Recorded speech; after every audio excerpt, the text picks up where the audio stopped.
Hey there, everyone. Sorry, a couple minutes late. No worry. Yeah. All right. Let's roll right into starting the meeting here. It's 6:33. Welcome everybody to the May meeting of the Neighbors of the Wood Streets. Going forward, I think we'll be posting all of these videos on our website, or at least the most recent one, maybe with a link to a YouTube. We're going to post them going forward. And I think even when we go back to having in-person meetings at the RCC Ramona House, we're still going to keep this option available for folks who just want to attend virtually versus doing it in person. So anyway, just so people know, anything you say can and will be used against you. Definitely on our website. Gotcha. I always like to start the meeting with a reading of the Neighbors of the Wood Streets mission, which is the mission of the Neighbors of the Wood Streets is to reach out to each other collaboratively in order to achieve positive changes in our community. We have joined together to ensure that our neighborhood continues to be a safe, thriving, attractive, and united community for all who live, work, and play here. Our vision for the future is to maintain, support, and preserve its unique character and diverse historic nature. We value an inclusive community regardless of race, age, socioeconomic status, sexual orientation, physical disability, homeowner/renter status, or length of residency. I think that's always a good message to share. Beautiful. People in. So first things first, on our agenda is just the general housekeeping. Anybody on the executive committee have any announcements to make? I'm here. Yeah. Me and April. Yeah. Would you like to give the treasurer's report real quick? Yes, nothing's changed. No expenses, no income. So we just, the balance right now is $358. But the good news is I'm going to start recycling this month. So Suzanne will probably be sending out, putting, on Facebook and stuff, how to contact us if you have recycle bottles or cans. And so you can then just contact us or email us and we'll make arrangement to either pick them up or drop them at my place. So Nice. Thank you. And secondly, when we do get to, I just want to do a little bit of some of the rules for Zoom. If everybody can have their microphones off when they're not speaking. And secondly, when you want to get the floor, maybe for Q&A at any point in time, if you could just raise your hand either in the participants area over there. If you want to ask a question, you can type it in. I do follow that stuff. Or just there's a little way to raise your hand under reactions as well. I think you can raise a hand, and I'll call on you in the order that I see them. So I did want to ask one question, and maybe we can get Lieutenant Milby, who's new to the group here. Maybe he can answer this question as far as announcements go. We've always been a big supporter of National Night Out, and we think that, quite frankly, you are going to love to come to our National Night Out because it's the best in town by far. I think that's well known throughout all of California. And so do we know what the status of National Night Out might be for this year? Are we going to be having one, or? And Lieutenant Milby, you'd have to don't get yourself off. Yeah, you know what?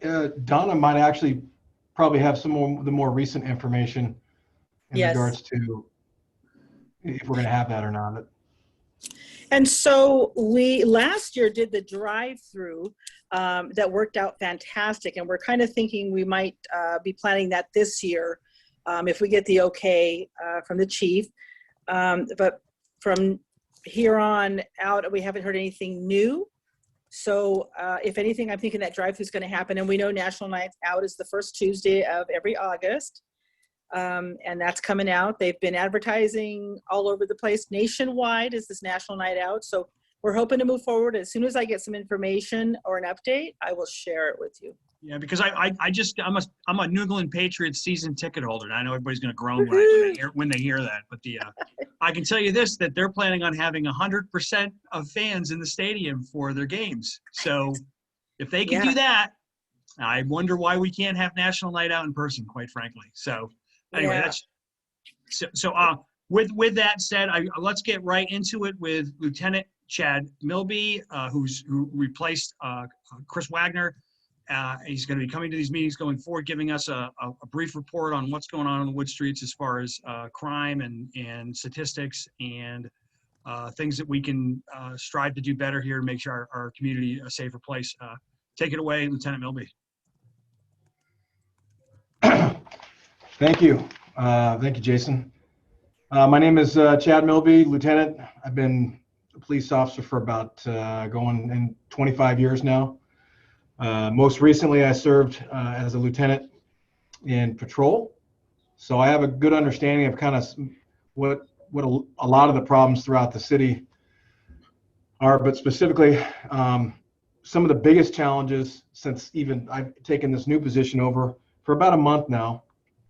I've been going out and meeting with different groups like yourselves, a lot of the different business owners, and the common theme is homelessness, and people are frustrated by it, to include myself, and there are also there's a concern about some of the crimes that the uptick in violent crime and the uptick in just property crimes.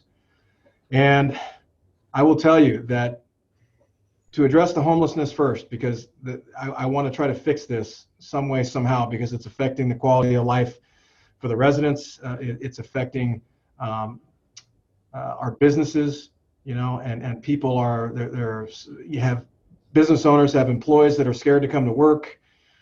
We have vandalisms and break-ins, and it's become an extremely large problem. So why is this occurring, and why are we seeing the uptick in homelessness?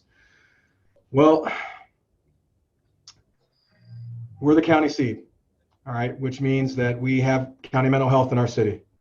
And unfortunately, sometimes when people are committed for a danger to self or others by an outside agency, let's say, for example, Hemet, they may get brought to county mental health in Riverside.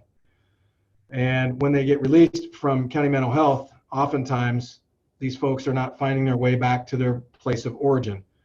And that same is true for when people are arrested.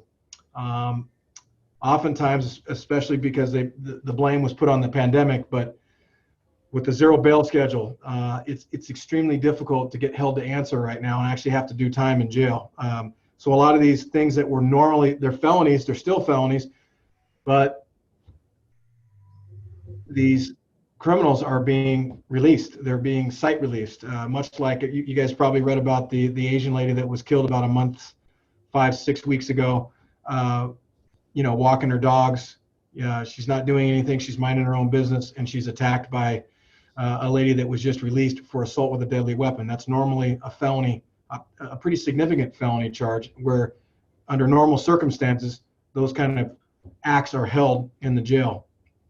In this case, she was released, early released, and the next day she goes out and for no apparent reason attacks a lady and stabs and kills her. So I've seen it because I was in patrol for the last 14 months, and I know what our patrol officers are having to deal with it, and the types of calls that responding to. A lot of violence, a lot of mental health, people in crisis with mental health issues. But what I've actively been trying to do for the last month is find out, why are these folks not getting back to their place of origin? So I met with county mental health, because I think that's where we got to start. We got to fix that. And what I came to find was that once they are released, once a person is released from county mental health, they are provided with a bus ticket and essentially directions to get to the bus. That's not good enough, all right? Because there's folks that they're never making it to that bus stop and getting back on that bus and going to Hemet. ETS, which is county mental health, no one is ensuring that these folks get back on the bus. Same can be said for RPDC, which is the county jail. What's going on there is, if a person is actually doing crime, let's say they've gotten arrested on multiple assault with a deadly weapons, they're actually spending a significant amount of time in jail, like several months. Prior to the release, the Riverside County Sheriff's Department will make arrangements internally to have the inmate transferred closer to their place of origin. For example, if they're from Temecula, they got arrested in Temecula, but they're being housed in Riverside. Before being released, they'll make internal arrangements to have that person transported down to Temecula. So once they're released from Temecula, closer to their home. However, in all of the other cases where people are arrested for grand theft auto, burglary, assault with a deadly weapon, and they're provided a ticket and they go back out the back door, folks are simply provided a bus ticket and, again, directions to the bus stop. No one is ensuring that they actually physically get on the bus and go back to their place of origin. So hence, that's why we're seeing more folks that have either been arrested and or brought here as a result of being put on a mental health hold. And once they get released, they have no way to get back, or no one's ensuring that they get back to their destination or their place of origin. So what I'm trying to work with city management, and I know it would cost some money, but I think it would be invaluable to the city, the residents, the business owners, that we have some type of system, transportation system in place, that if county mental health calls us or the jail calls us, that we actually have a way to get these folks back to their destination place. So I'm working right now with city management to try to facilitate that, because the system that's currently in place is not working. Looking at just the crime stats, I'm looking, Donna pulled for the last 30 days, and property crimes, we have some, some vehicle break-ins, but for the most part, not a lot of violent stuff going on. We have some drug stuff, some possession of drugs, methamphetamine and stuff, but for the most part, just looking at these, no major incidents. Me physically, I try to get out there. I try to drive around.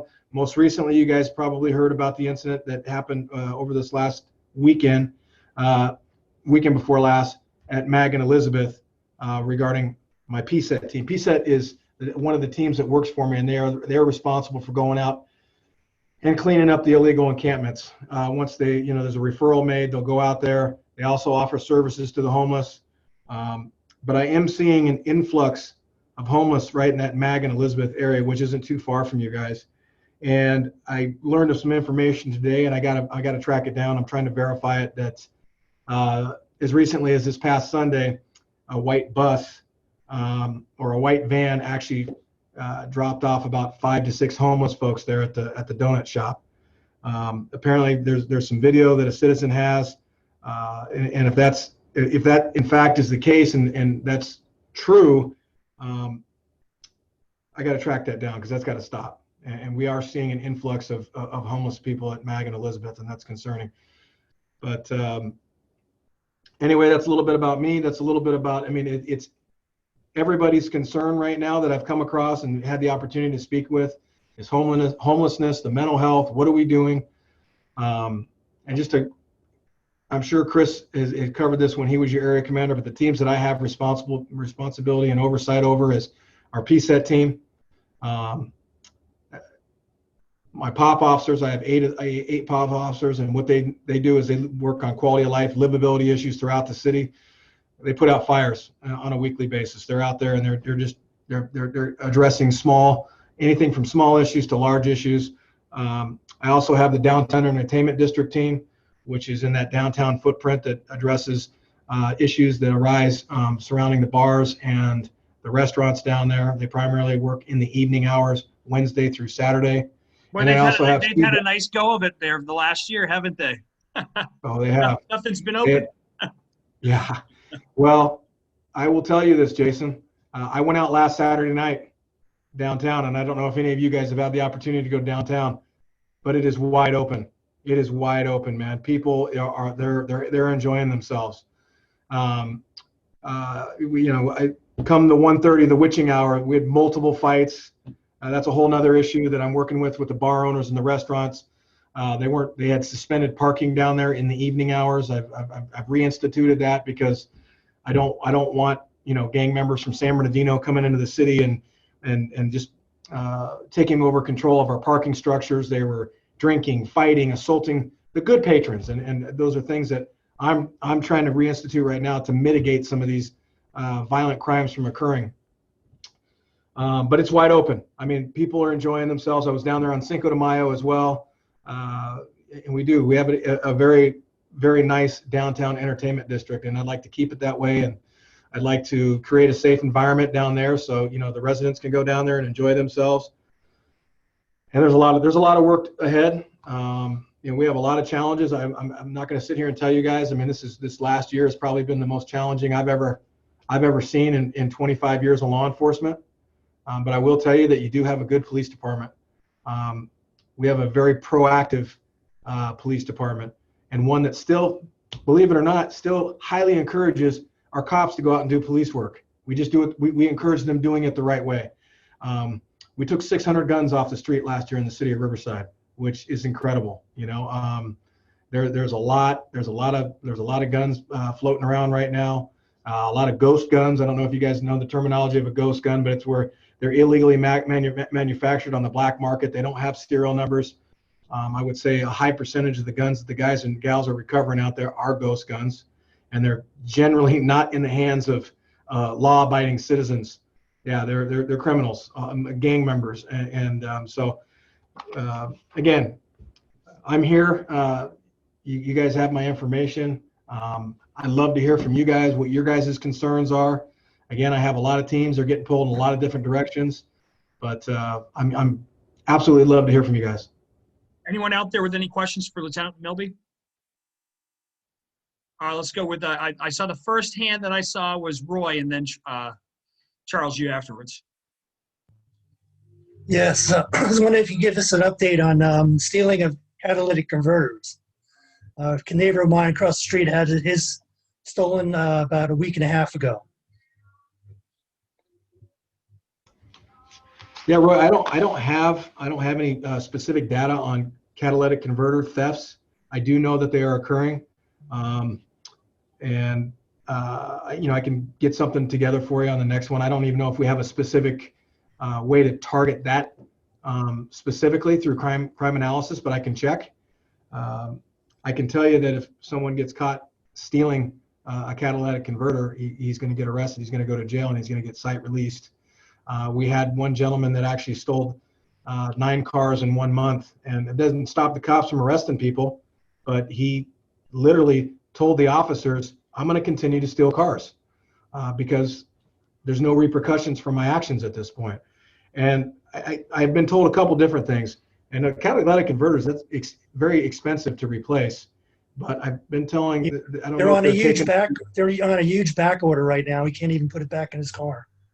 Yeah, and it's one of the actually one of the sergeants here just recently. He was out hunting up in just south of Big Bear, and same thing. His truck, he came back and they stole the catalytic converter out of it. But yeah, I know it's occurring. It has something to do, I heard, with minerals that are inside the catalytic converter. Precious I don't know if metals. Precious metals. and yeah, the precious metals that are inside of it. So again, I can take a look at it. Just looking at your area, though, you got some vehicle break-ins. Not a lot of thefts. That would be considered a theft. And it's probably how it would be categorized. You do have some vehicle break-ins.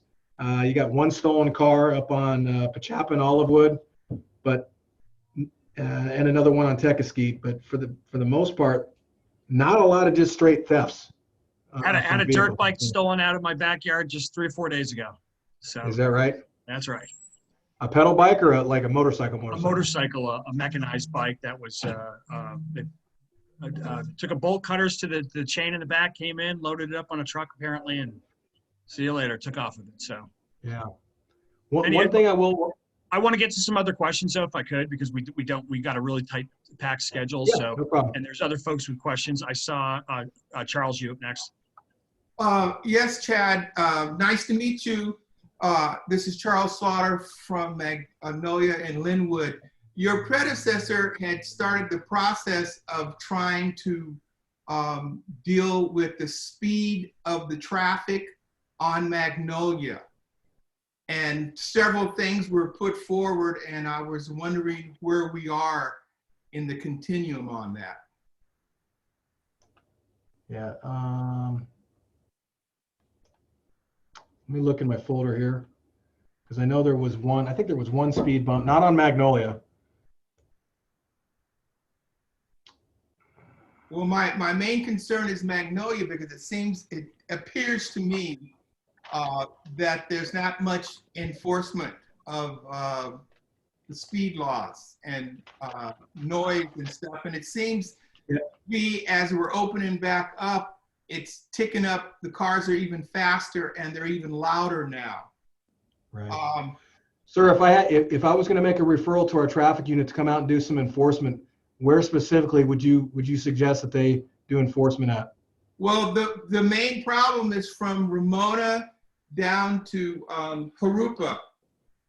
And it seems to be at rush hour in the morning, at lunchtime, and in the evenings. And on the weekend, it's almost any time.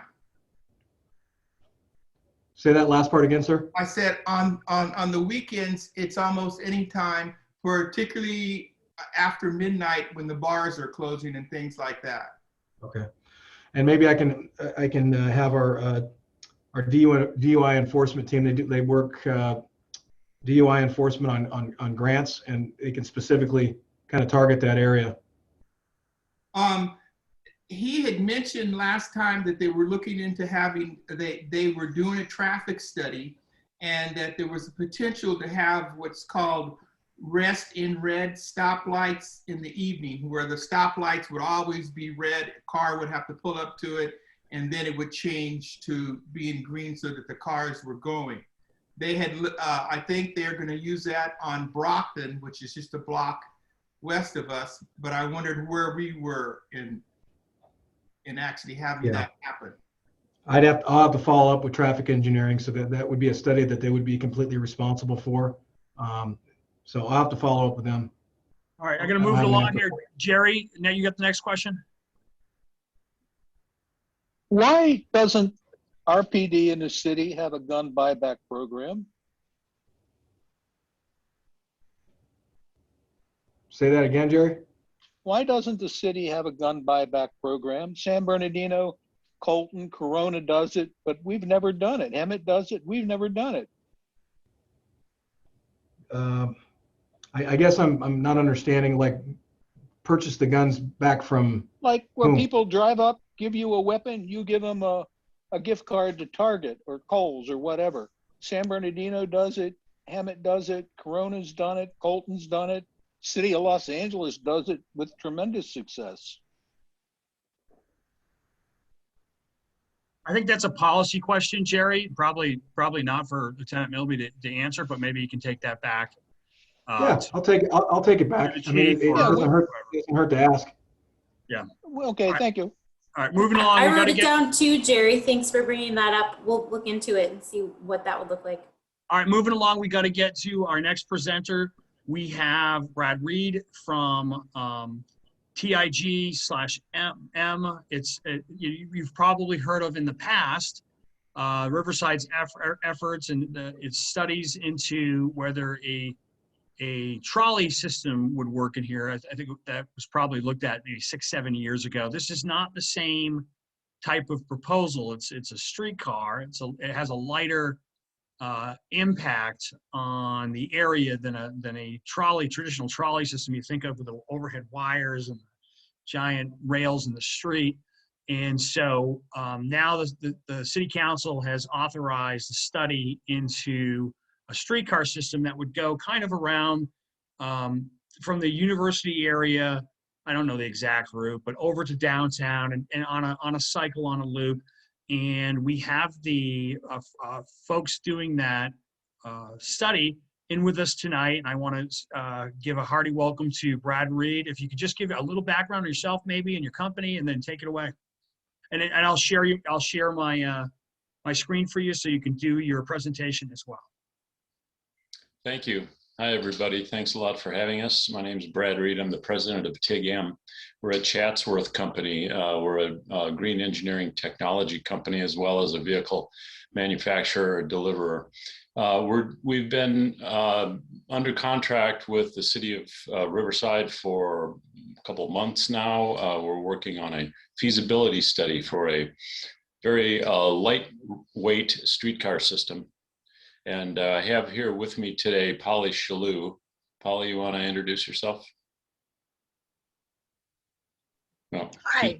Yeah. Hi, no, I'm here. I'm Paula Shalou. I'm the project manager on the feasibility study. It's nice to meet everybody. Again, thanks for having us here. What I'm going to do is show you a short slide presentation, which brings everybody up to date as to where the study is currently and has some background on the company and some ideas of where it's going. So I'm going to share my screen now. Let me grab my presentation here.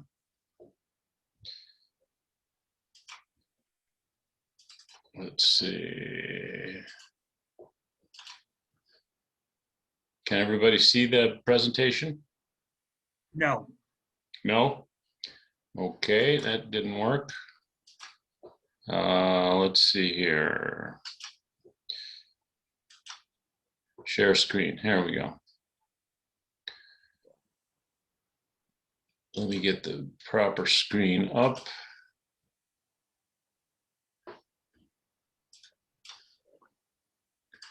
Sorry about this, I'm used to working with 2 screens, and I've only got one tonight.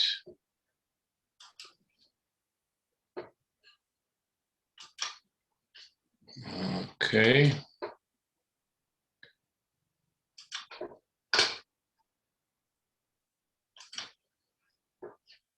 Okay, I'm going to share this screen, and now I'm going to go to the show. Perfect. There you go.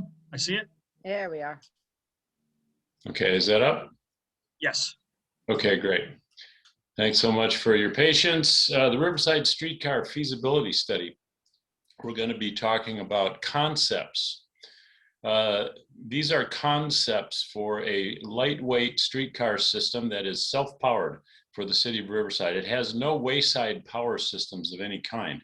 There's no overhead wires. There's no charging at passenger stations. It has a very light rail system that is put in the ground. It's very low impact and does not impact the city utilities.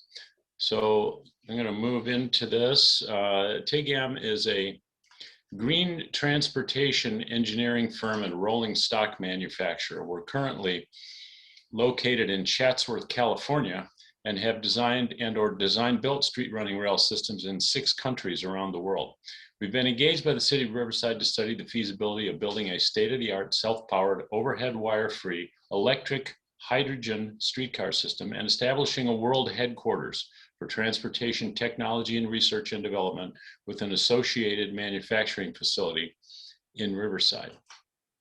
Now, this feasibility study covers a lot of ground, goes all the way through existing conditions on the streets through the next steps that would be necessary to put in such a system, covering a lot of ground in between, including all the capital costs and operational costs and how those can be amortized.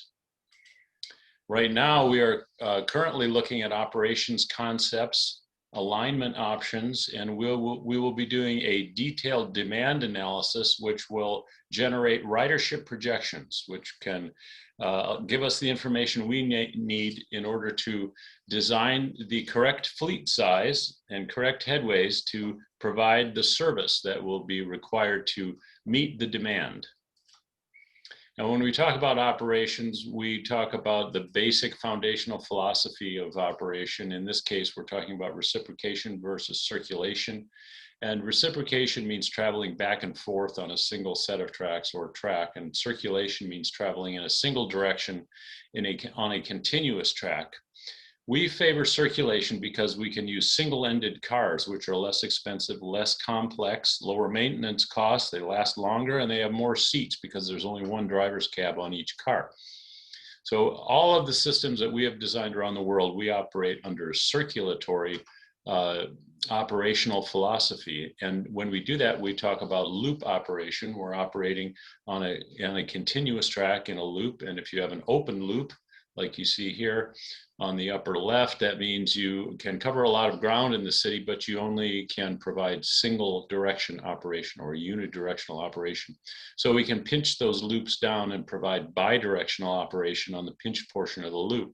Now, if you operate loops that are chained together, you can operate them with counter-rotational open loops, which provides then bidirectional service on all the streets that are used, and you can still operate in a continuous circulation, which is very efficient. We can provide very short headways. And in Riverside, a simple idea would be 2 pinched loops like this, which would provide bidirectional service on all of the streets. Now we go a little further, we start talking about a developed concept. In this case, we were talking about phasing a system in using a phase 1 that's easy and quick to build, and then building out the system over time. So a single pinched loop with some open sections can serve as the spine or a phase 1 for a multi-loop system that could be built out over time. The completed system is envisioned as providing service from downtown, east to UCR, west to La Sierra, and north to the North Pacific Plan. I just gave a presentation yesterday to the City Council of Corona, and they're interested in getting involved as well and adding a loop down all the way down to Corona. So each loop would operate single-ended trams on an 8-minute headway, so a very close headway. That means every 8 minutes, a tram will arrive at any station along the line. So phase 1 could be built out with turnouts in place in order to facilitate the addition of future loops without the need to interrupt service on the original phase 1 spine. So the phase 1 could look like this.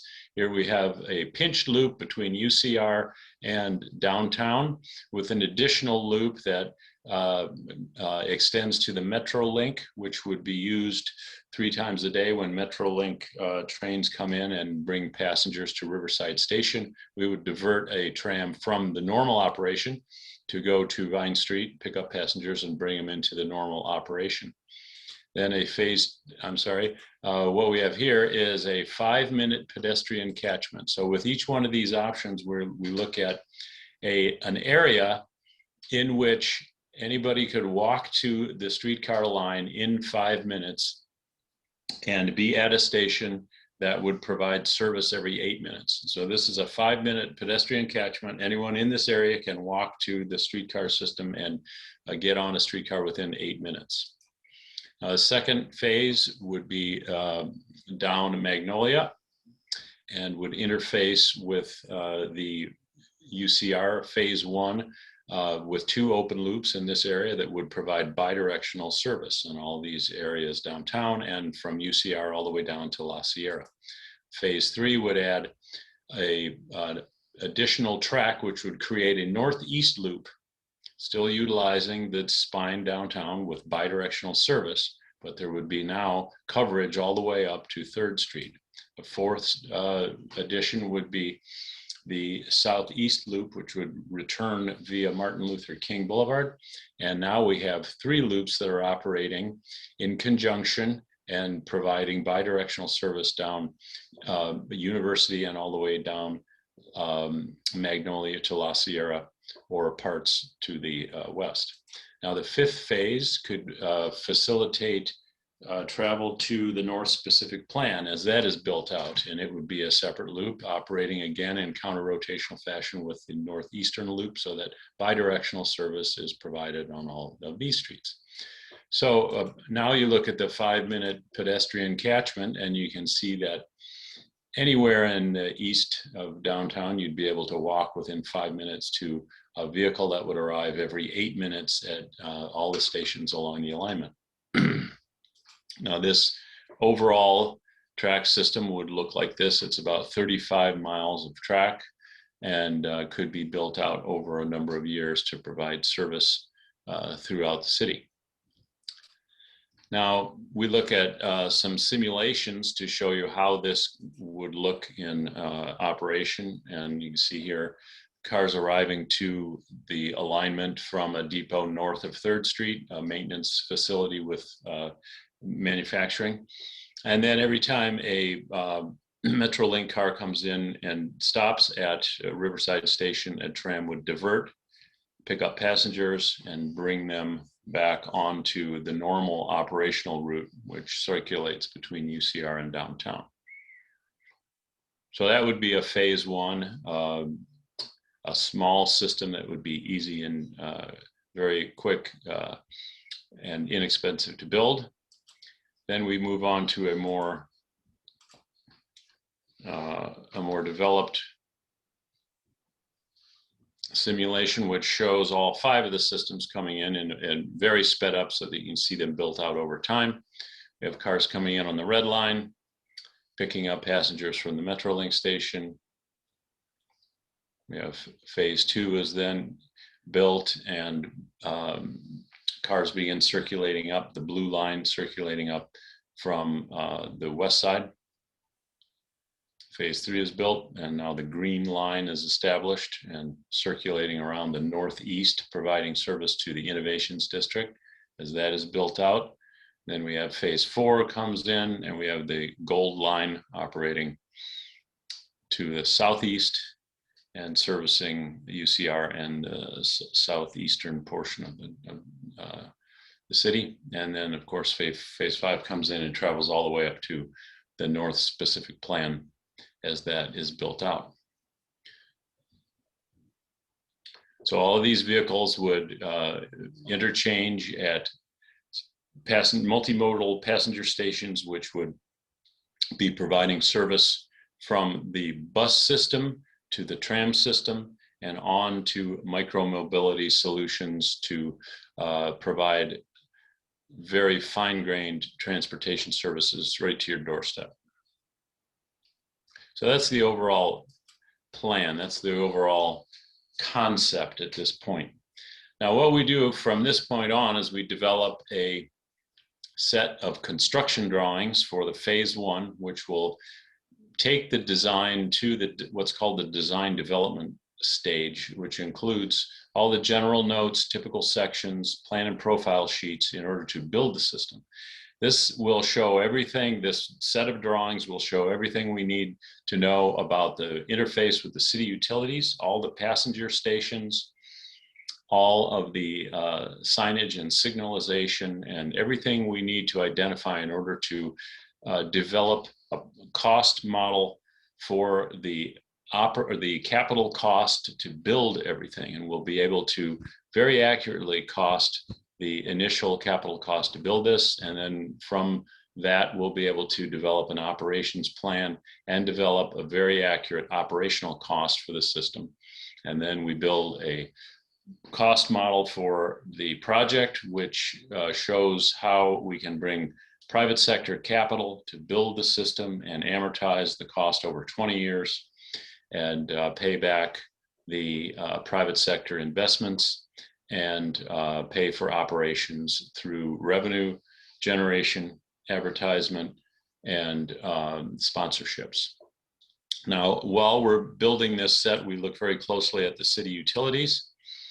And here is a close look at University Avenue and Market Street. We have identified all the utilities under the street, and you can see here our tram line in red is running adjacent to, but not over the city utilities on Market Street. We cross over some utilities on University Avenue. Now, our goal is to minimize or eliminate all utility relocations. And I'll show you how we do that in just a minute. So at the other end of this line, over at the University and Canyon Crest interface, we look at a turnaround there, and this land is available now. We have identified, and we are proposing in this area a major multimodal transportation hub, which would include a turnaround of the streetcar system with a streetcar station, and then bus facilities with bus bays and bicycle facilities, as well as public stations. So you can transfer from the bus system to the tram system here.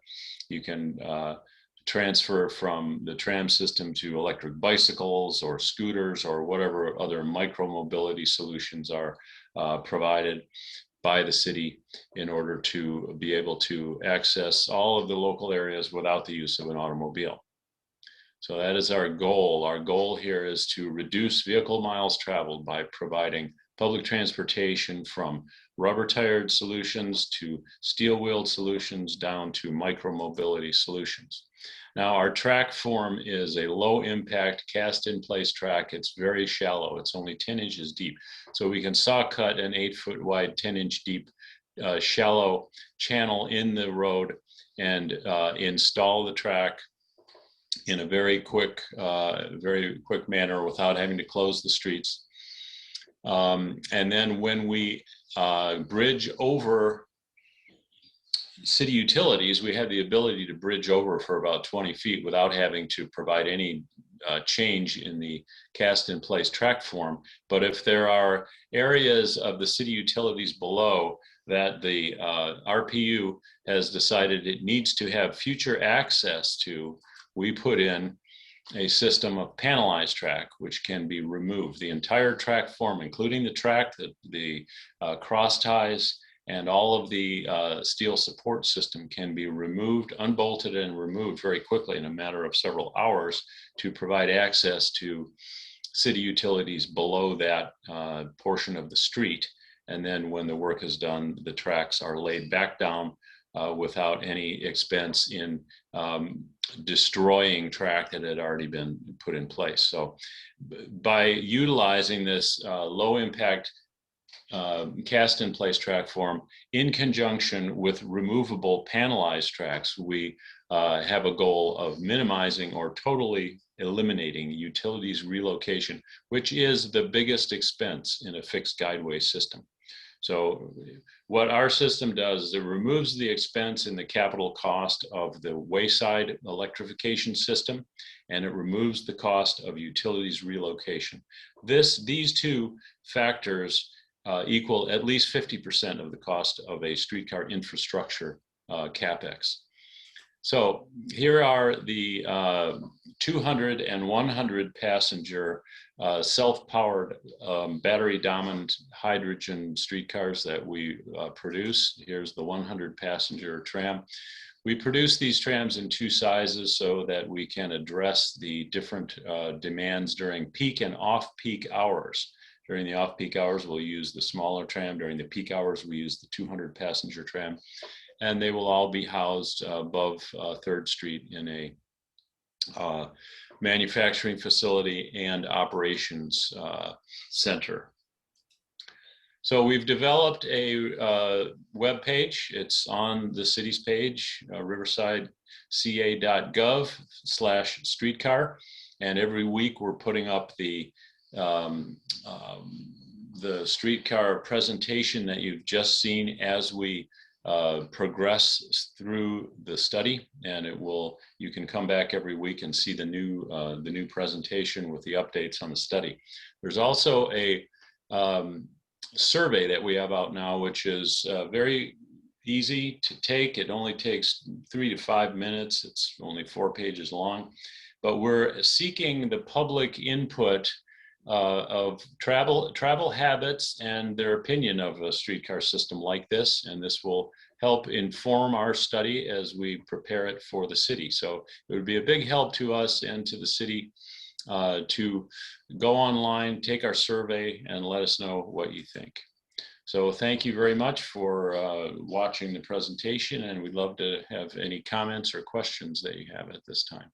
Sure. So could you please hand the moderator function back over to me, if you don't mind? And while I'm saying that, I'll just say, hey, I'm sure Aaron is very excited to hear that if it runs down Magnolia, I have easier access to get down to City Hall to make public comments. This is great for me personally. But anyway, anybody that Wood Streets wants to go down to City Hall, you'll be able to do it in 5 minutes. So always good to hear from everyone. Yeah.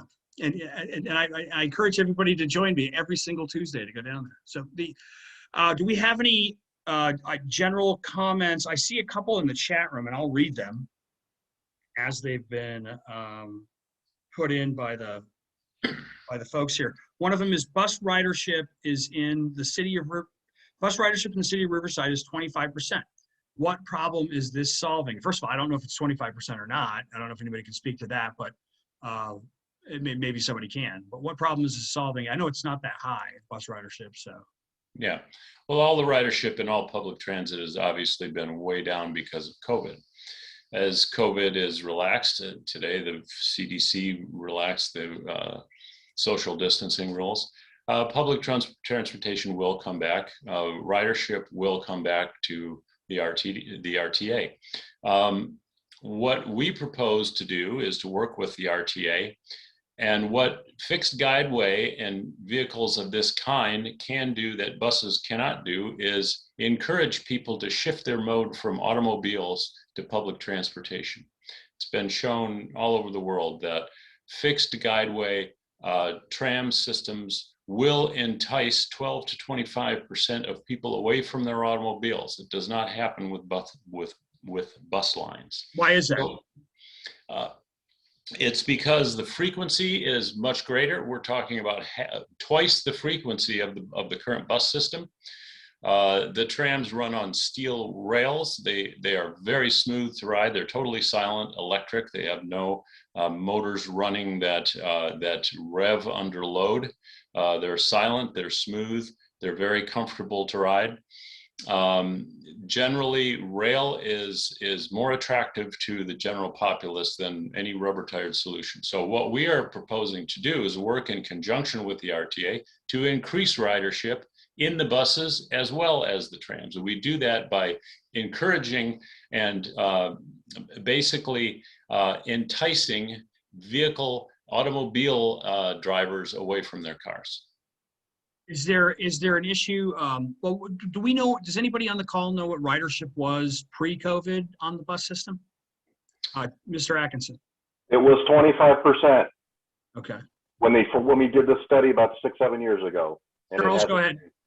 You got it. And when they did the study, it was my understanding that the system that they were planning to try to put in was only going to increase ridership by 1.5%. And that's one reason why that kind of fell to the wayside.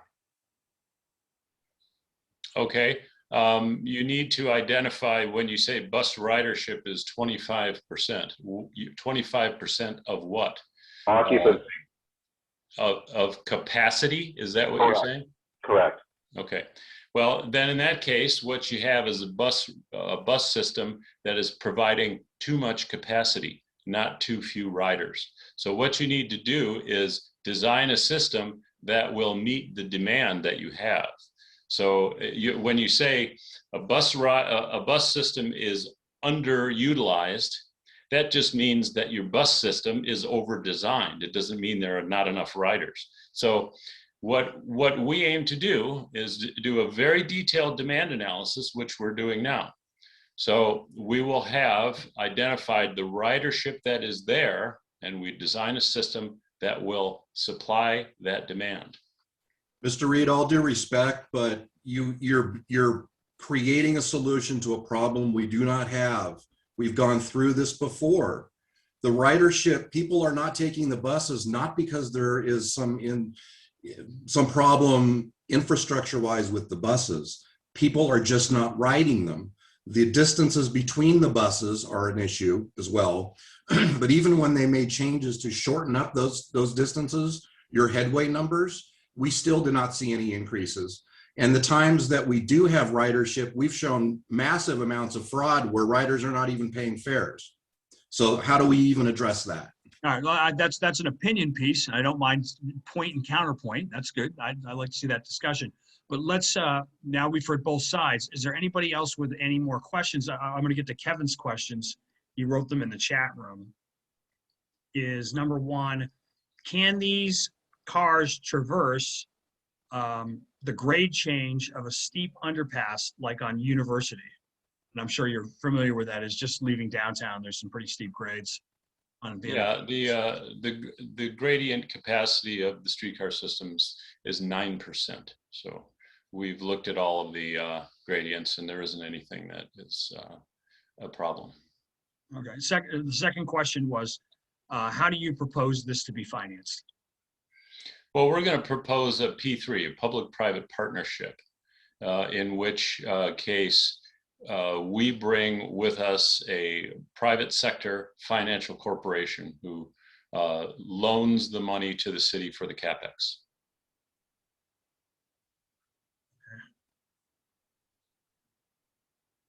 All right. What do we have any estimates on what the cost would be at this juncture? That comes at the end of the program once we've identified what we're at the stage now where we've just identified the conceptual alignment. We're now building out the design documents on the alignment, and then we'll be able to very accurately estimate the cost of construction using unit costs that we have used all over the world.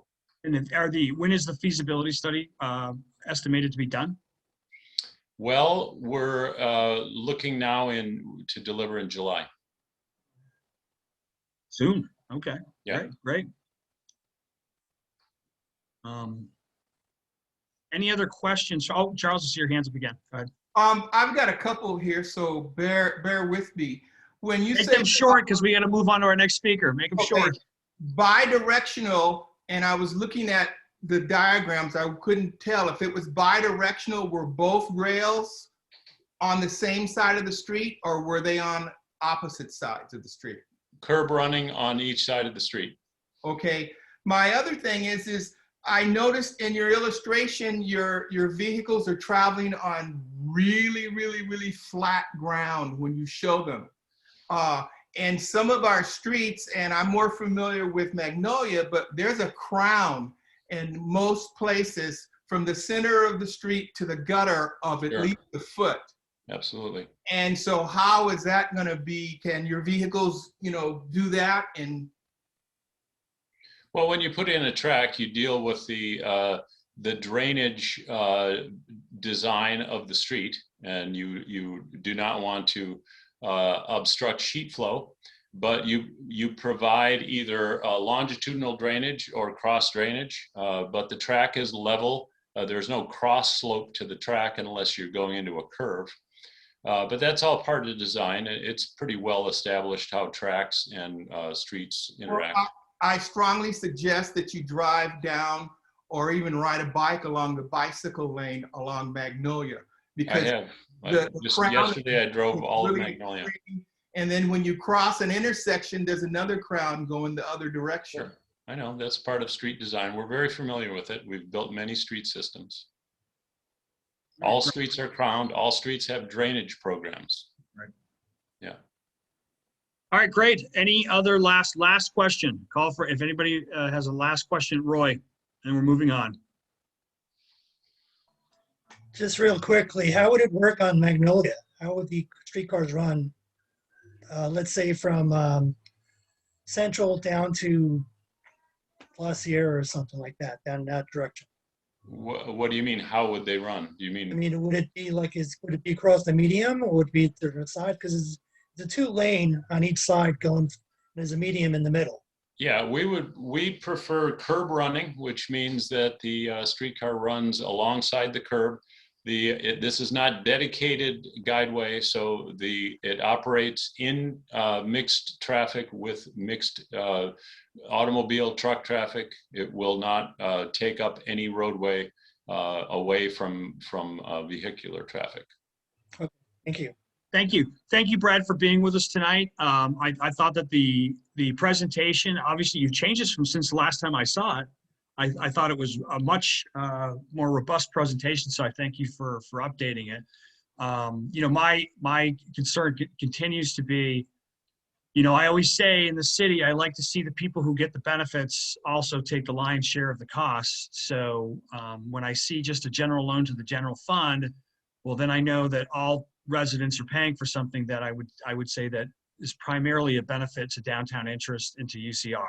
And so that continues to be a concern of mine going forward. Just please keep that in mind as you're figuring out the funding for the project where it would come from. On that note, I'd say thank you very much for being with us tonight, and I guess we'll see what comes in July. Good luck. Great, thanks a lot. I really appreciate you giving us the chance to keep you informed. Absolutely, thank you very much. Okay. Thank you. Thanks Thank you, Polly. All right. Bye-bye. Bye. And so our next presenter is already here.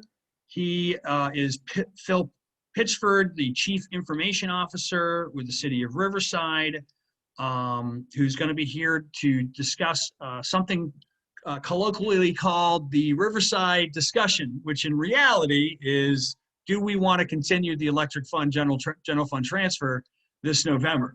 I'll give a little background on that.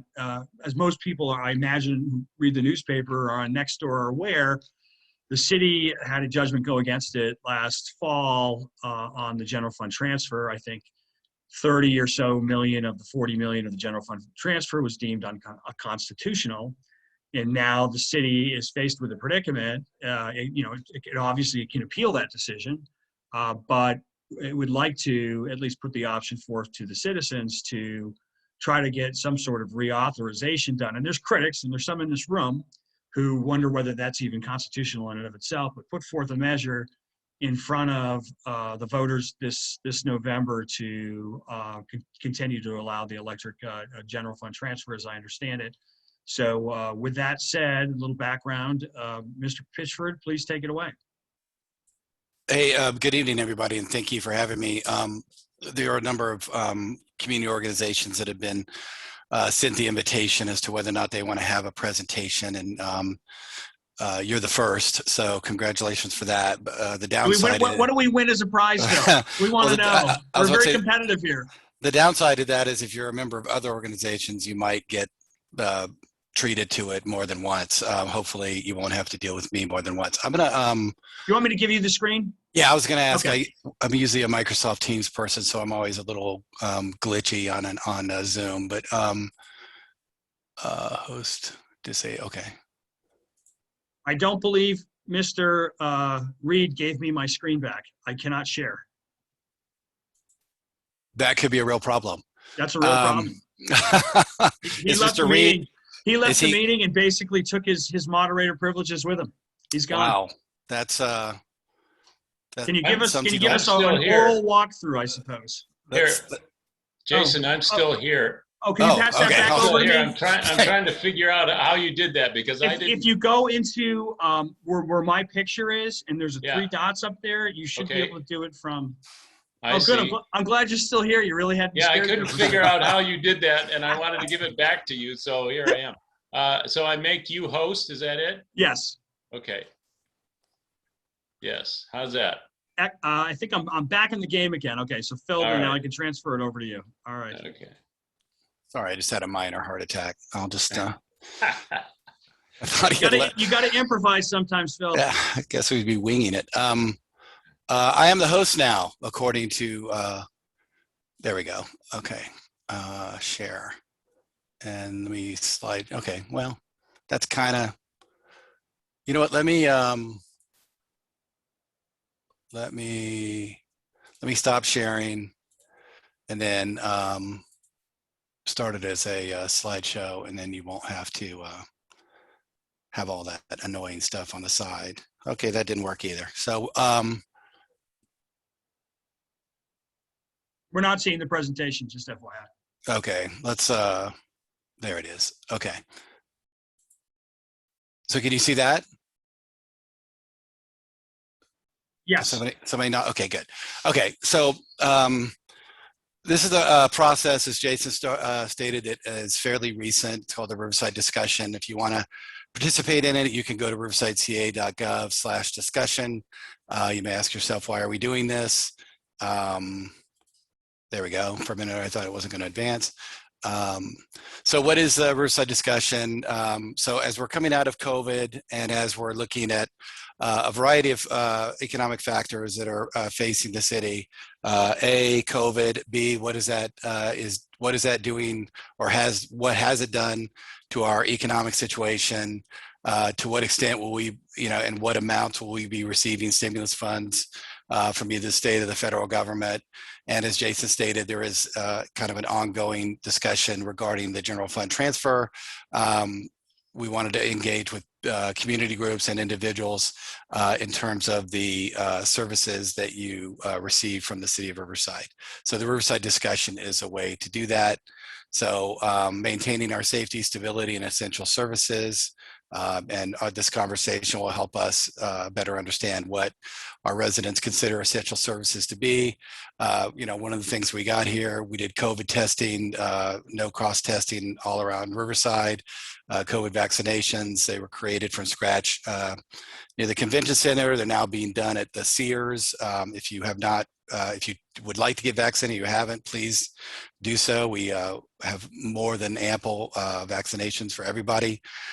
So the issue is now, as we come out of COVID, hopefully more and more people vaccinated, how are we going to maintain our financial stability and continue providing essential services? So some of you may have participated in an online survey that was done earlier this year.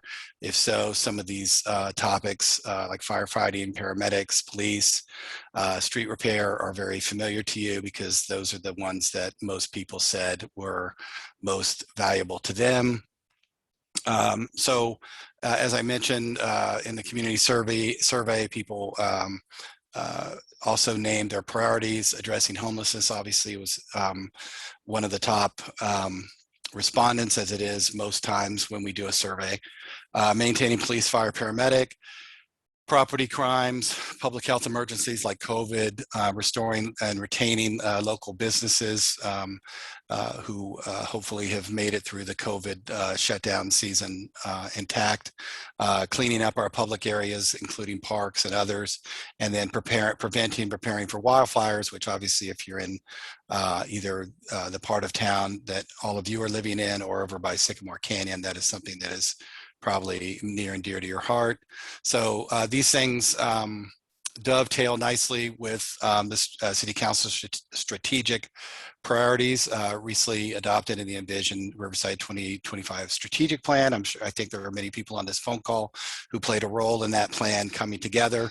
I can tell you, if someone who's worked here for 8 years, our City Council that we have now is interested probably more than I've ever seen one of our councils in two things, and that is public outreach, which is what we're doing tonight, and we'll also continue doing through our public outreach policy that's being crafted by Yvette Sinewald and others, and also the strategic plan. We've all, if in our work lives, have probably been in an organization where you got together, hopefully not on a Saturday, and did a strategic plan, and then everybody agreed on it, and then it got put on a desk and nobody ever looked at it again. That is very, very much not what is happening here. I can assure you of that. So everything that we do moving forward is to be aligned with our strategic goals and our cross-cutting threads. So I'm still working on memorizing all this, so that's why I have it on the slide. So obviously public safety services are very important to everybody. Emergency medical responses. A lot of people don't know this, but 3 out of the 4 calls that we get are medical emergencies, are not what you consider quote unquote a crime that would be reported to 911. It's often a medical emergency. So these are all very important issues for residents in Riverside. Addressing homelessness, 587 was the point in time count in 2020. Because of COVID, I don't know that I don't know if we have done one recently. I don't think that number, unfortunately, has gone down. It is a ongoing and significant problem in the state of California, especially in the state of California versus the rest of the country. So prevention, one of the big things that we're beginning to focus on now is trying to keep people from becoming homeless in the first place. And then when people become homeless, obviously emergency shelter, transitional housing, rental assistance, and the wraparound supportive services, which are designed to help people deal with issues that may have caused them to become homeless in the first place. So obviously public works, if you've driven on our roads and streets, this next slide is not a shock to you. Nearly half of our streets are been rated as either fair, marginal, poor, or very poor.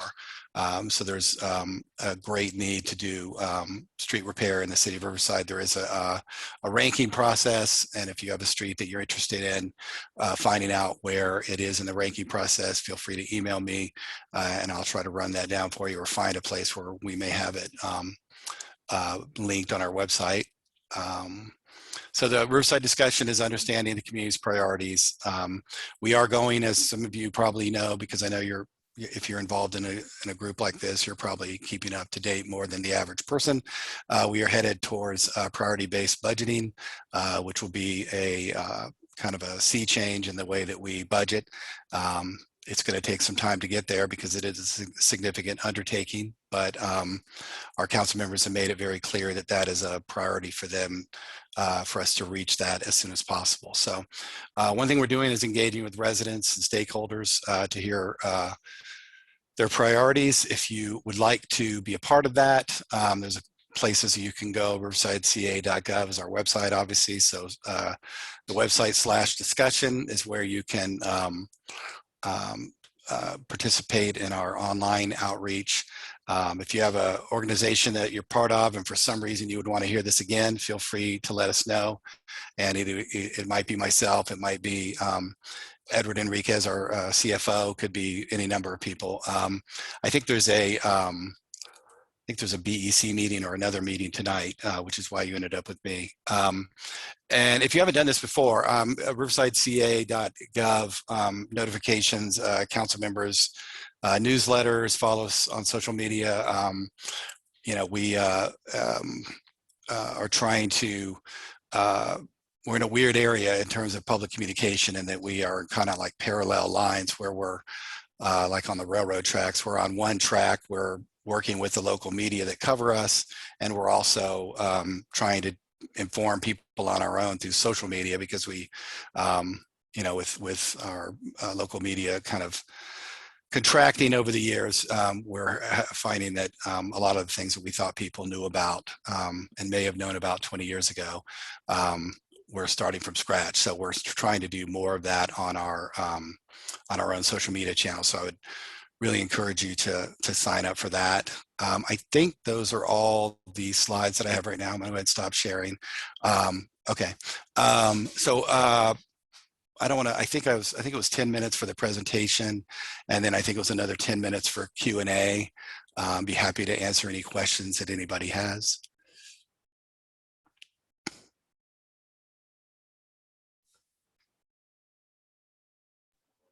Jason, you're on mute. Phil, if you give me back the moderator. Oh, sorry. I appreciate it. And then secondly, does anybody have any questions from the group? I'm looking for hands raised. Hey, Jason, before you do that, how do you relinquish the moderation? I don't know how to do that. You just go up to my picture, and there's 3 dots up there. Oh, yeah. You pull down that, you should say make so-and-so a host. You know, you mean like you just told the guy before me to do? So, okay, yeah. Should have been make host. There we go. Okay. Do you want to change the host to Jason Hunter? Yes, I do. Jason Hunter is the host now. Okay, great. All right. I don't see any hands raised. Maybe you've answered all the questions of this. Wow, that's a fantastic job. Wait a second. Hold on. No. I see Charles and Tracy Slaughter. I see. Is that a hand up? No, it's not. It's actually my own cursor. Either that or it's getting late and people are tired. Well, there you go. So people take your survey, and the city will know. Well, I'll have a couple questions or points I'd make. Is that, you know, I've heard, is this correct, that for priority-based budgeting won't be put in place for this budget that's coming up, 21, 22. It'll be for the next budget, correct? That's correct. It is. We have, over the last couple years, as people have left the city manager's office, we have not replaced them. We added another analyst. We had, at one point, I think we had 3 analysts, and we got down to 1, and that was becoming problematic in terms of turning things around in a timely manner that are requested by council and/or the public. So we have another we've managed to get another analyst, but it will be a significant undertaking. And I know some people on this call may have either gone through that or observed it when they did it at Riverside Unified School District. And in talking to people there, it is a significant undertaking, but one that we're, you know, committed to doing as soon as possible. I see Councilmember Edwards is on the call, and I know she's very interested in that as well. And she had her hand up. Go ahead, Erin. Right. I just wanted to add that even though the final process of priority-based budgeting will not be in place, as Phil said, we did ask all the departments, and I'm sure you saw in the presentations that we had in April from all 16 departments, we asked them to look at, as they've been thinking about the priorities and starting to go through the exercise of ranking which programs within their departments fit under those priorities, what some of the low-hanging fruit might be, and how to take some of those insights and incorporate them into the budget that will be hopefully passing on June 22nd. So while we are early in the process, I wanted to make sure you knew that we're not just waiting until it's all perfect to implement it. We're trying to see what we can do as fast as possible. And Phil said it so nicely about how eager council members are. I know that I'm usually the one on the dais saying, that's great, do it faster, but can we do it faster though? So, well, because I just look, Aaron, and I say that the budget's going to come out for this year, June 30th, and we're having this, Riverside discussion. It's May 13th. It's kind of late in the game for this next year, right? Very late. Well, I know it's in the public record, so I'm not letting the cat out of the bag in any way. The discussion about the possibility of a general fund transfer being on the ballot in November. Obviously, that's at the Charter Review Committee right now, and they'll make a recommendation. The council is the one that decides what goes on the ballot, and then the voters decide whether that passes or not. So if that occurs, as has been, I think, discussed publicly, as I stated, it'll be a year of discussing not just our budget, but how we choose to use any revenues we get from the state or the federal government to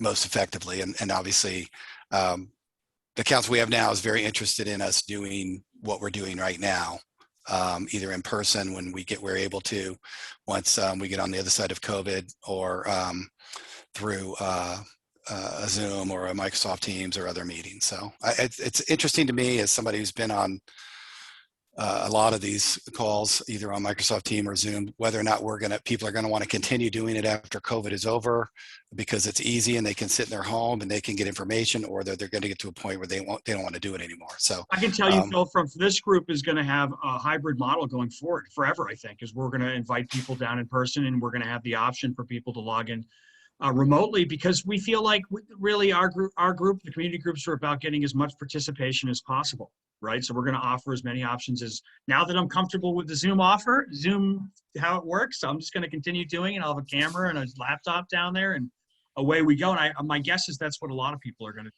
So there's the feedback right there. Okay. I want to make one closing statement. We got to get on, and Erin's up next. She's chomping at the bit over there. But I want to say, priority-based budgeting, I always think to myself, well, what is it? Well, so everybody in their household has to do every year is they have to say, there's 20 things I'd like to do in my house as far as fixing it up, but I only got enough money to do 3.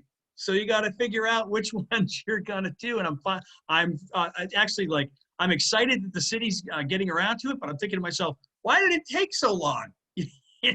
So anyway, I'm excited that it is coming. All right, Erin, you are up next. Thank you very much, Phil, for showing up tonight. I just want to answer Kevin's question in the chat. Okay, sorry, I didn't see it. That's all right. So the GFT goes to Charter Review. I think we're required to consult with them before it goes on the ballot. The council can take that word for word and put it on the ballot, or they can change it, small amount, lot amount, and then put that on the ballot. And then obviously the voters will make a decision if it's on the ballot in November. So anything and I meant to say this at the beginning, and I think in presentations where I've done this before, I think the last time I did these was when there was discussion about whether to have medical marijuana dispensaries. That was on the ballot many years ago, which seems quaint now, by the way. But I'm not here to advocate vote yes, vote no, anything else. And if I've said anything tonight that might come across as trying to get you to vote one way or the other, please disregard that, because that's obviously not my intent. That would not be appropriate for me to do. So just want to make sure that was clear. You got it, Phil. All right, Erin, you're up. Good evening, everyone. Can you hear me all right? Yes. Perfect.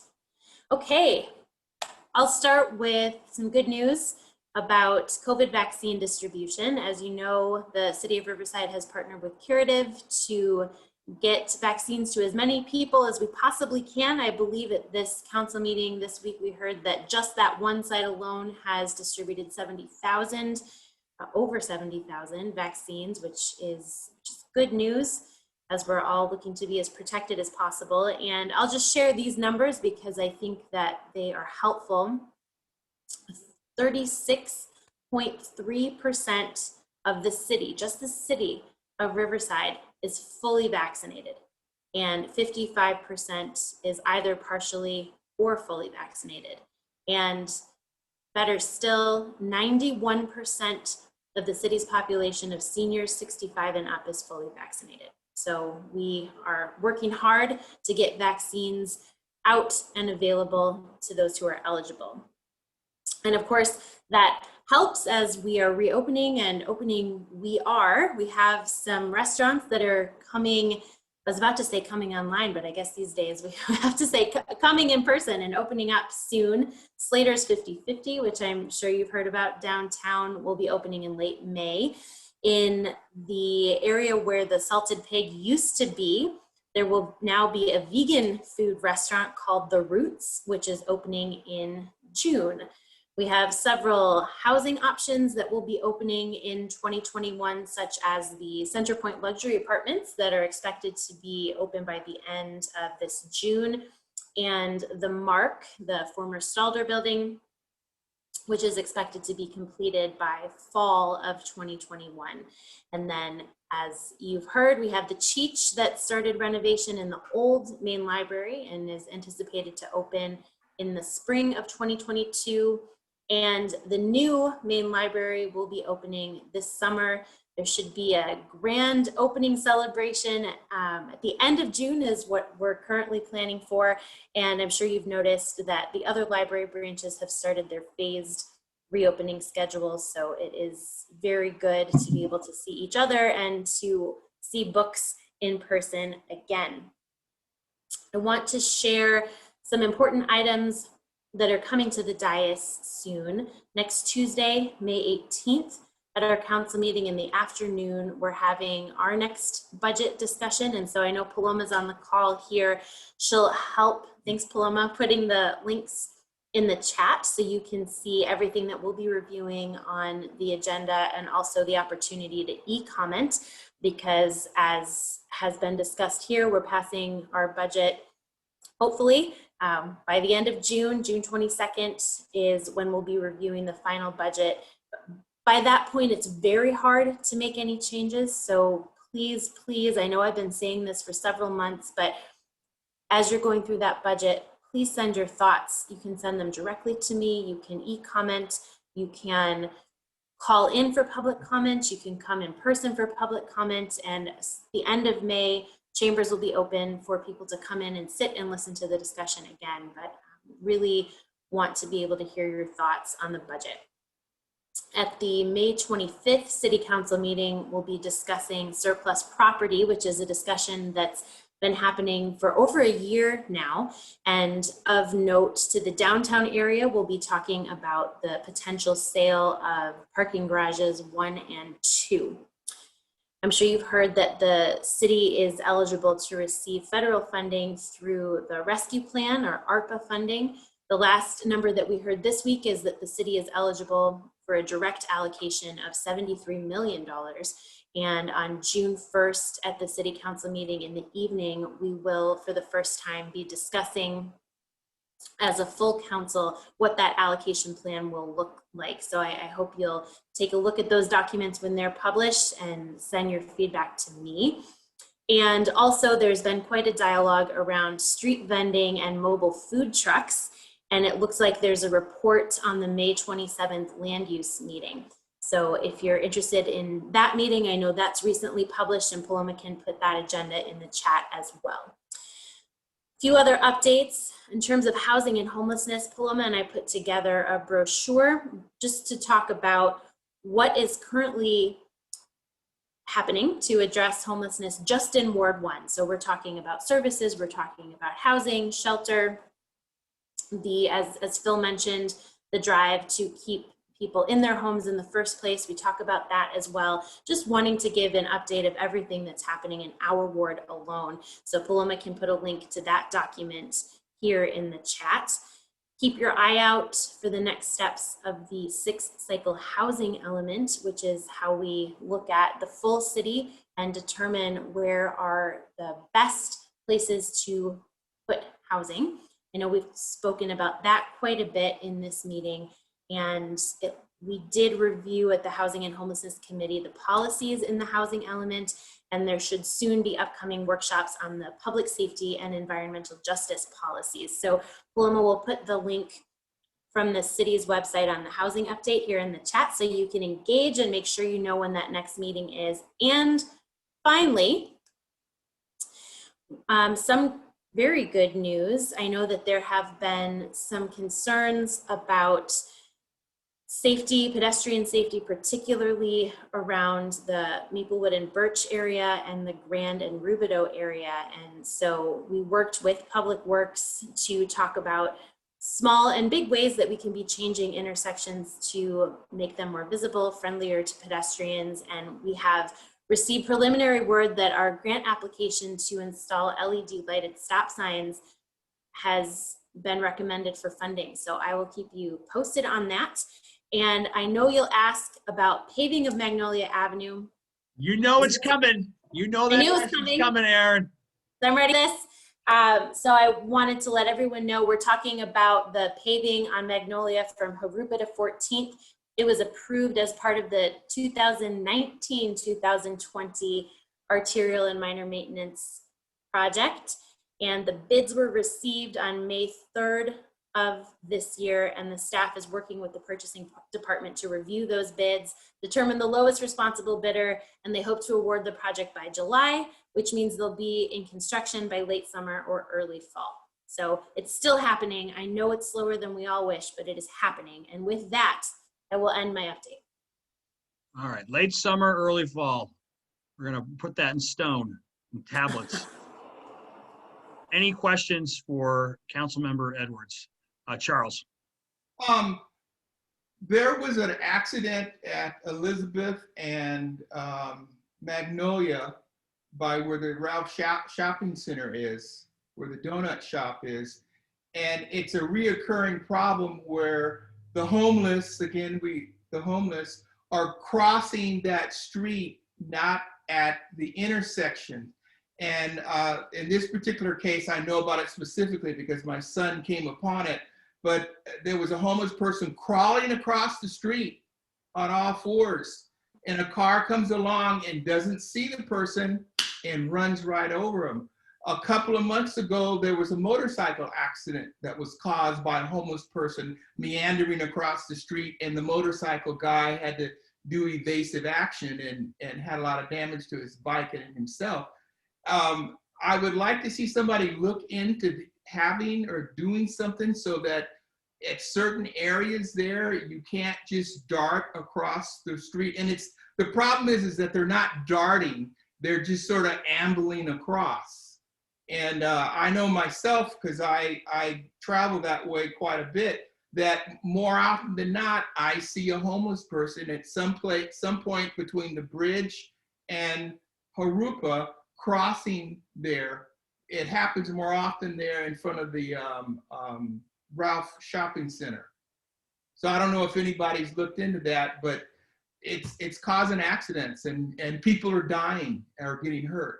And I will go a little bit further, Charles, on top of that, is that I believe that the city is considering putting some pretty high density housing over there near the railroad tracks across from the Ralph's Shopping Center on Magnolia over there.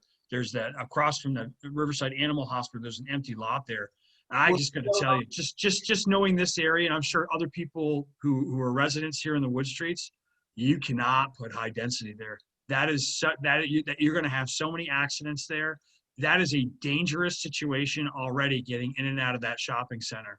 And if we put more people on in that, and they're trying to take left turns onto Magnolia with limited visibility from the underpass there that they put in next to the Greek restaurant, that's going to be a disaster. And you're going to have to route everybody through Elizabeth onto those local streets where those it's a small neighborhood feel over there. So I really think I've seen those plans and proposals. don't do it. It'll be a bad project for this area. Something else has to go there. And that's not even talking about the environmental concerns, okay, which are substantial. So any other direct questions? I have a couple questions for Aaron. I wanted to respond Okay, go ahead. to Sorry. Charles, just to say thank you for bringing that to my attention. Of course, not to sound too attached to ward boundaries, but that is technically Ward 3, though having lived on Rosewood in Ward 1 in the Wood Streets, I know that's a big center for that area of the Wood Streets, and so it certainly is something that impacts Ward 1 residents. But I will raise that with Councilmember Ronaldo Fierro of Ward 3 and his council assistant to make sure that they're aware, and they would know very best what plans are in the works for that section. Well, that area directly affects us here in the Wood Streets. That's where we do our shopping. Yes. Right. So my next question is, the neighbors of the Wood Streets voted as an executive board on 2 issues recently.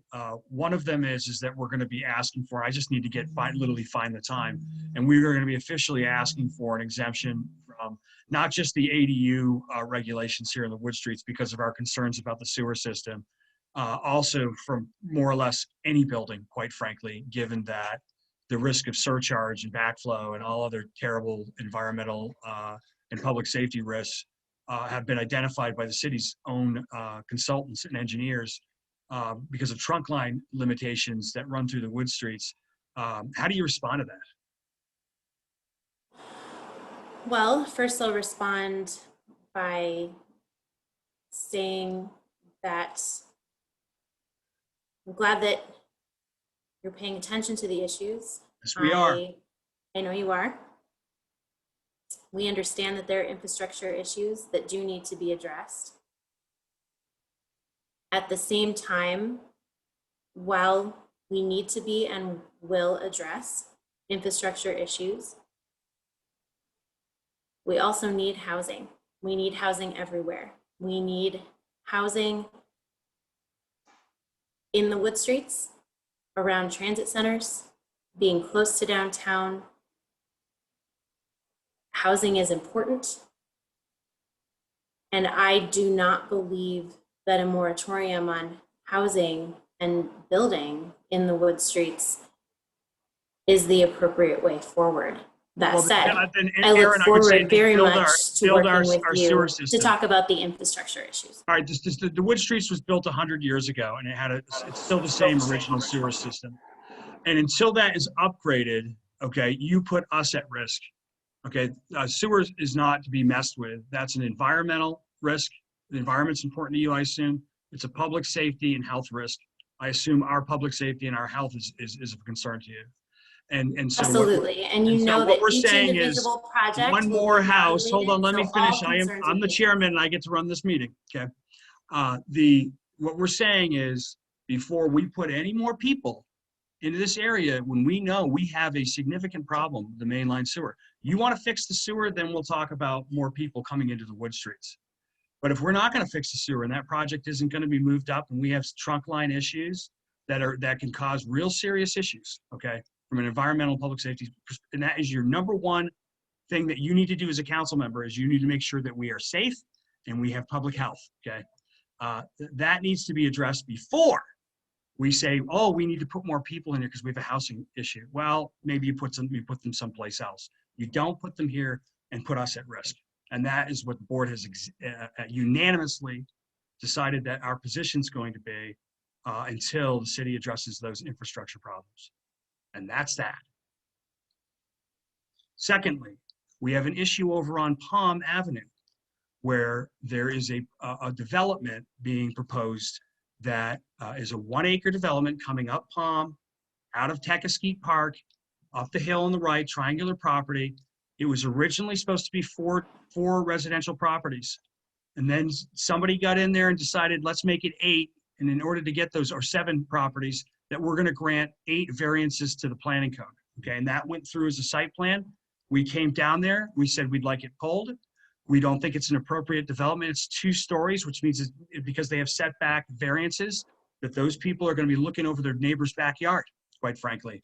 And we think that we're not against developing the property, but we think it needs to go back to the original plan to put 4 properties there versus 7, which just, and in order to do 7, you've got to run a wall along Palm Street up there about 6 feet so people can't look into people's backyards because they'd have to be there. You'd have to put a cul-de-sac in there and the properties would not be facing the street. We don't have anything like that in the Wood Streets, Aaron. We don't. Nothing. And so it's completely incompatible. And my suggestion is go to the developer and see if he can make it happen with 4, or we're going to be unanimously in support of stopping that project. It is not the project we want here. And the city shouldn't have approved it, quite frankly. And when we're giving out 8 variances, we might as well just get rid of the planning and zoning code, because at that point in time, everything should just be done on spec. The reason we have a planning and zoning code is so that there's some consistency in the developments that happen here. So I don't know what happened, and I don't know the history of it and how that was approved 7 years ago, but conditions have changed, and that needs to go before the public again so you can hear public hearing, comment on it. And I think it's going to be pretty negative. So anything you'd like to say about that? Thank you for your comments and for letting me know. Okay. Any other questions for Ms. Edwards? It's a little bit past 8:03 here, but we got time for maybe one more. Did I miss anything in the chat? I think I've encapsulated April's statement, but not Kevin's. Kevin, do you want to state what you have to say, Kevin, as opposed to me reading it? Mr. Dawson? Sure. You know, I've been paying attention to city affairs for quite a number of years here, and it seems to be that a disconnect has occurred between the city council and the people who live here, that very often city policies seem to, or priorities are adopted that are counter to the well-being of the people who live here. I live up by the University of California, and we have a lot of impacts from UCR's growth, and yet the city has adopted policies that favor the university over the community that lives adjacent to the community. And we're the community that actually votes to put a councilman on the council. The university doesn't have votes. And yet once a council person gets there, they bend over backwards to help the university at the expense of the people who live here. And it's degrading our quality of life. I wonder if the councilwoman understands that there is an effort on the UCR campus right now to do away with their police department. The chancellor has put a hold on replacing the police chief and hiring of any new officers. And there's actually a system-wide discussion about doing away with UC police departments on each campus of the UC in California.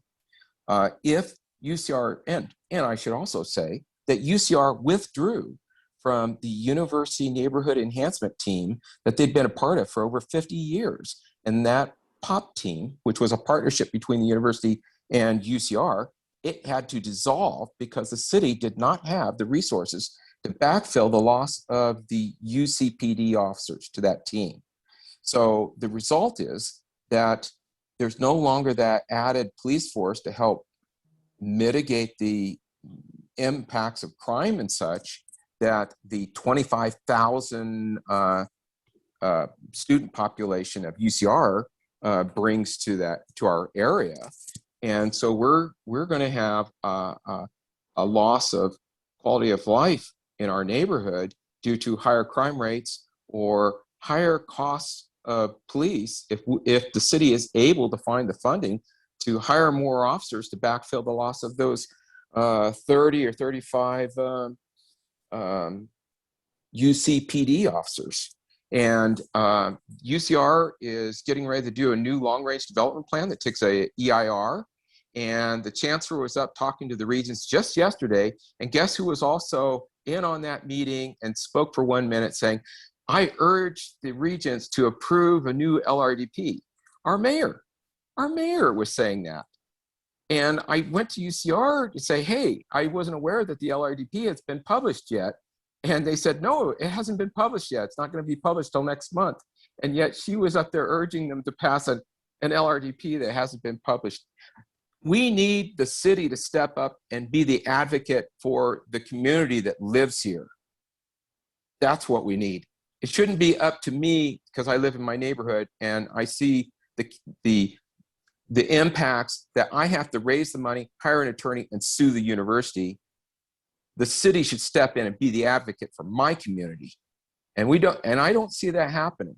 Thank you, Kevin. And We I got to see wrap this it up play here. We're out in 6 other minutes past the wards meeting. with other 6 minutes issues. past the meeting. So we got to wrap I'm sorry. up. Okay. So, And can I respond to that, please? Yeah, go ahead.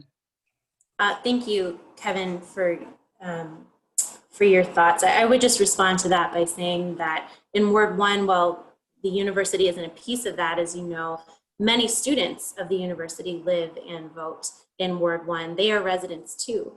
And many residents living in Riverside now do need affordable housing, especially housing that's affordable, that just doesn't exist. And I see Natalie on the chat talking about how she needs a place for her mother and is interested in having an ADU at her house. So we hear that. This is a really good option for people to be able to age in place and to solve a big need that we have for people who are living here now.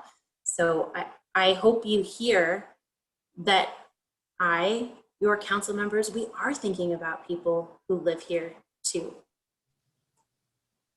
All right, thank you. Any other, I guess that's, I don't want to take any more questions because we're past 8 and I really like to end the meetings on time.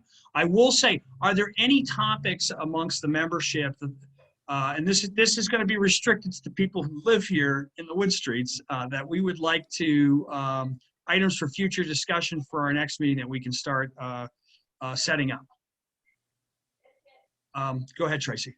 I saw there was a lot of talk on the next door Wood Streets about the zoning that's taking place, the lack of zoning that's happening throughout the state, where it's going to be elimination of zoning, it sounds like. And like I said, there was a lot of discussion on next door Wood Streets. Is there going to be some point where we can clarify exactly what's going on there? Maybe what we'll do is, Aaron, maybe it's not a bad idea to, maybe for our next meeting, because it will still be in time, to bring somebody in to talk about the housing element, because I am seeing a lot of chatter about what is and what isn't the housing element doing. And some of it is, in my opinion, misinformation. So let's get in and hear from the city and have people throw the questions at it, because that's a great idea, Jason. And Tracy, we're not eliminating zoning. And so I think it's a really important point you raised, that we want to make sure that that's addressed so people know what is happening. All right, super duper. Thank you, guys. Oh, it's Jerry. Sorry, Jerry, I missed you. Jerry's like my neighbor, so he'll toilet paper my house if I don't call on him. Jerry, your hand's up. Go ahead. Architectural integrity is one of the things that should be brought up about this whole thing involving adding houses and going for affordable housing and giving people a place. We have a travesty of this right next door to us at the intersection of Ivy and Myrtle. They put in a manufactured home there amongst all of those houses where people have spent small fortunes remodeling, restoring. I mean, 5 or 6 of those houses, they're going to look out of their living room windows and see the roof of basically a mobile home. Yes, it's legal. Everybody got the right permits and all, but there was absolutely no coverage in the city rules about make the stuff match the neighborhood as it exists. Drive by that intersection, Aaron, you'll see what I'm talking about. Or Philip, you can send her the pictures I sent to you that show what's going in there. And it's below grade. There's numerous engineering reasons why nothing should have ever been built there. But the architectural integrity is lost. There is no discussion about it on any of this. Let's just cram more housing in. Let's cram 18,000 units into the city of Riverside. They can look like anything they want. An example of architectural integrity, those multi-story things they're putting in over at Palm and Beechwood. That should never have been allowed in there if it was to be architecturally integral to the neighborhood. We need to have a component of that, of the housing demand. Finished. Thank you, Jerry. All right, well, I'm gonna end this meeting at 8:11. Thank you all for attending.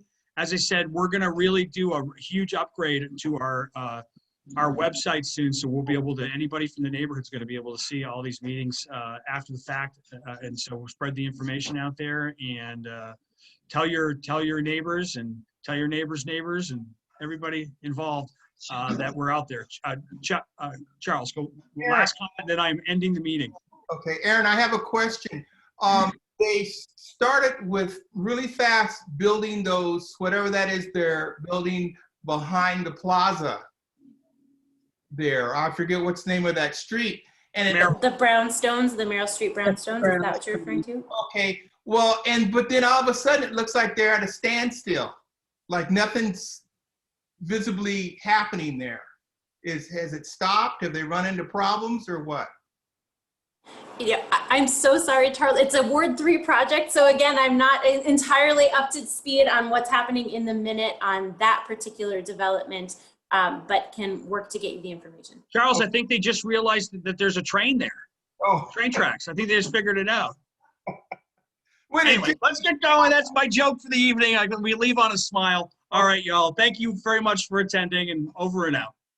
Thank you much. Good night. Can't get wood. Very difficult.